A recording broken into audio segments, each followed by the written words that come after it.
I'm pretending I'm having Seattle's best coffee. But really, I'm having a couple of old hours of coffee that's too lazy to put in the kitchen.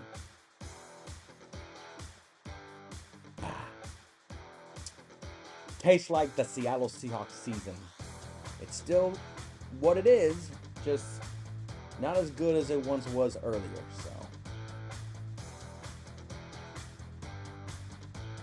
We're talking about the Seattle Seahawks.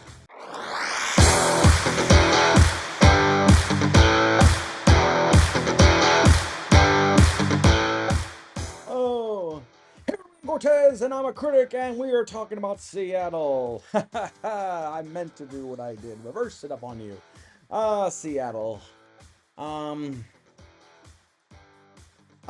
Okay. Maybe I was getting a little too hyped on the Geno Smith resurrection of his career, which with Baker Mayfield and Jared Goff, it's seeming a little bit like, okay, so maybe it wasn't them that sucked. Maybe it was they that sucked. Maybe these quarterbacks just needed a new scenery, a better team, better management, better agent. So Geno Smith, being the journeyman that he is, finally got a chance in Seattle and helped the Seahawks go into the playoffs. And comes into this new year with a big contract and a big ego. Okay, I'll stop doing that. And I drank the Kool-Aid. I drank the coffee. I thought there'd be an 11-win team. I thought there'd be 11 wins. I thought the defense was going to be better. I thought Geno Smith was going to, still be effective. But they went 9-8, and I can't help but feel like there are two games that I can't help but feel like you should have won those games. You should have won those games, guys. And hell, one of them would have probably got you a playoff spot over Green Bay. So you were still knocking on the door, just didn't execute, which seems to be a theme of a lot of teams that are so close and just scratching at the wall for playoff positioning. But even with that, there was a gap of time, probably of 4 weeks, hell, I might even say 6 weeks, where you guys won one game and you guys still had a chance for a playoff spot. Am I blaming Geno Smith? No. I feel like Seattle may have been kind of coasting on just, let's just be offensively aggressive, and our defense, because I feel like the Seattle's a little bit like, I see an identity, but it's kind of fuzzy. I mean, I remember the defense dominance of Seattle, even after the Legion of Boom. I feel like Seattle still was looking as a formidable defense. Run the ball, hard-nosed, Pete Carroll style, he's gone, okay.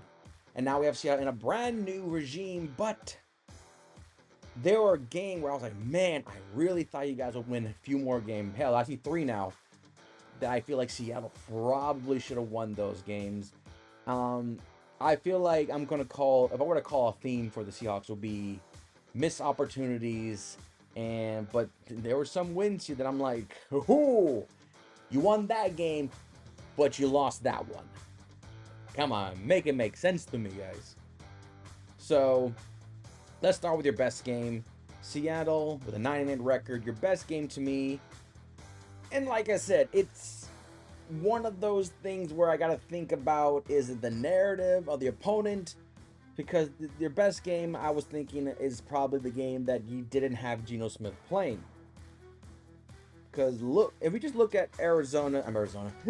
Seattle's entire season, like I said, I don't count the first 4 games. Even that overtime win against Detroit, I can't count it because week 2, I always feel like that's not the full strength of both sides yet. So then looking at the rest of the season, you really didn't have any really big. You beat Arizona twice. So because I can't find a better one, I have to give you a narrative that just says you guys beating the opponent without Geno Smith is why it's the best game.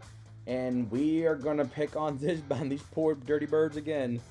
Not dirty bird, but these poor birds that are dirty. In Philadelphia, as we go to Week 15 against the Philadelphia Eagles. Drew Lock was the starting quarterback that got hurt. This was a game that when I heard Drew Lock was playing, I was like, Philadelphia is going to get back into the swing of things. win this game, and then get themselves back to winning the division. A lot of games that Philadelphia has played had that same type of narrative of, we win this game against Arizona, against Seattle, we're going to be fine. Yes, we lost to Dallas, but we're going to be fine. We're going to be fine. We're going to be fine. That's what they keep telling their fans. Philadelphia, okay? We're going to be fine. But you guys lost to Seattle.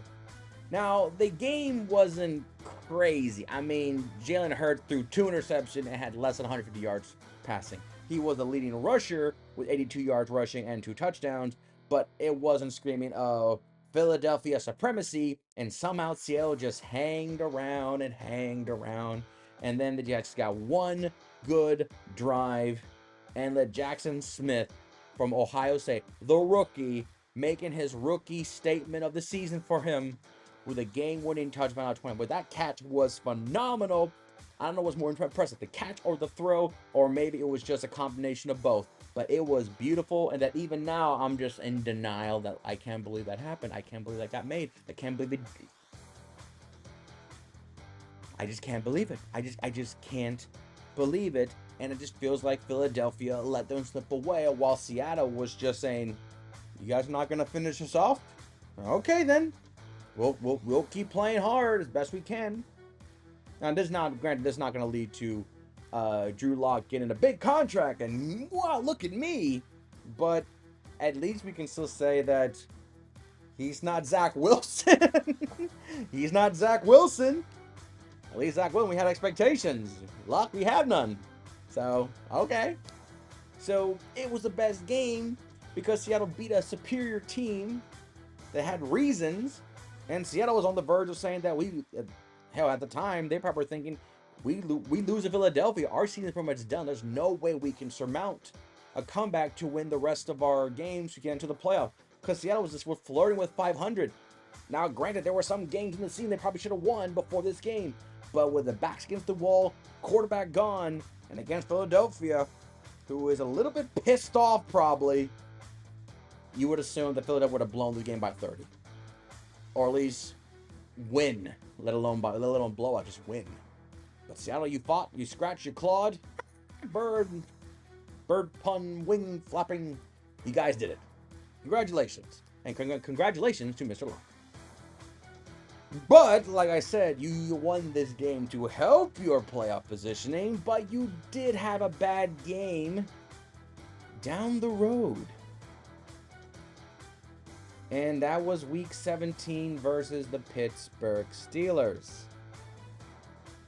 Now, Pittsburgh was in a similar boat with you as they were flirting with their potential playoff positioning.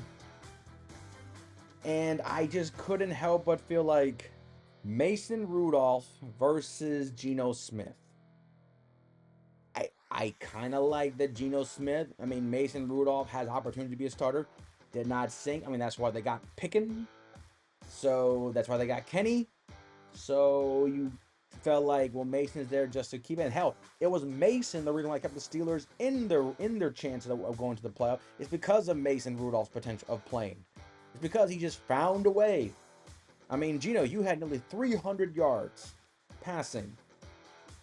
But it just felt like everyone else. I mean, if you look at the first half, at halftime, it was 17-14. It was a close game. Pretty good. Pretty effective. But then the second half, it just became, a field goal game. After the Harris touchdown, it was field goal, field goal, field goal, field goal, field goal, field goal, field goal. Now, some of these field goals seemed like you probably were trying to get close enough to score a touchdown, but you couldn't execute.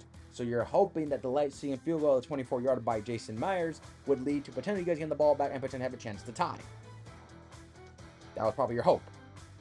It didn't happen, and Pittsburgh was able to keep their playoff hopes alive while putting a massive dent in yours.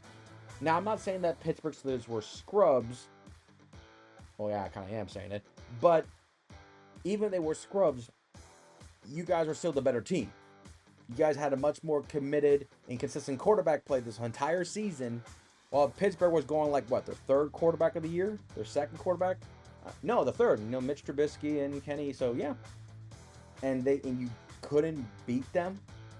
And it's not like Geno Smith played bad. I mean, look at the stats here. 369 yards of offense, but Pittsburgh did had something. Nearly 38 minutes of clock, not to mention nearly 470 yards of offense. So it was, it's going to hurt me to say this, it was the defense that just couldn't stop them. They couldn't get off the field. They couldn't get a turnover. They couldn't do anything. So, yeah, that's the worst game. It hurt your playoff positioning. And the sad thing is, you guys... Okay, I've been saying it, but I'm going to go quickly to the schedule. Week 11 at Los Angeles, you lost 17-16. Probably should have won that game. Week 6 at Cincinnati, you lost 17-13. Probably should have won that game. Then you go to the Dallas game, which you guys were leading most of the time in Week 13, 41-35. You let Micah Parsons free to pressure Geno Smith, and the play was incomplete. But in that game, you were scaring Dallas. So those are the 3 games I keep saying that you guys probably should have won those games, or at least one of them would have got you 10 wins and into the playoffs. So, but then they you probably would not have beaten Dallas, and therefore Green Bay would not have had a successful and scary year that they did. So I guess things happen for a reason. I don't like that expression. I don't like that at all.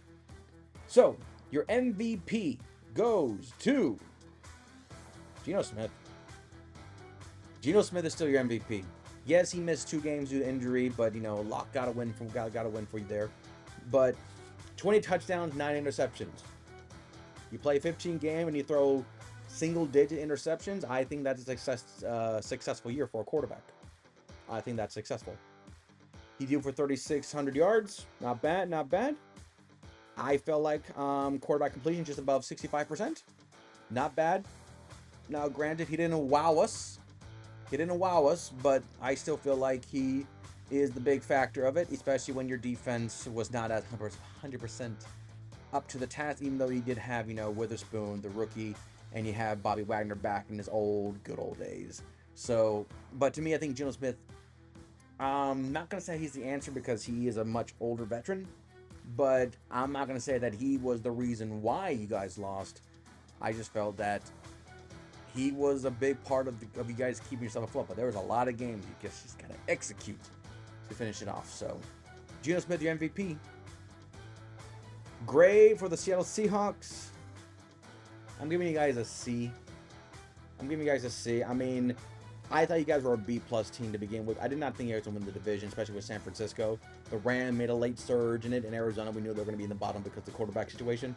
So you guys were already a B.